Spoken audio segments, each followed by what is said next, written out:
Hello everyone, today we'll talk about how to fix or how to solve the problem of too many attempts to try again later on the application of Slack.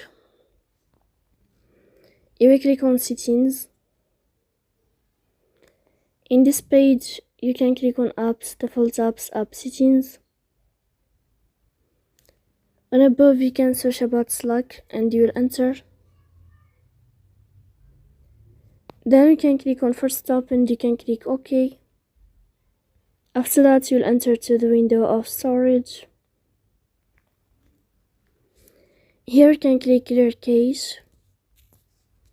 In the end, you can turn off your phone and you can wait a moment to turn on your phone again. So please don't forget to support us by like and subscribe. See you next time in another video, and thank you for your attention.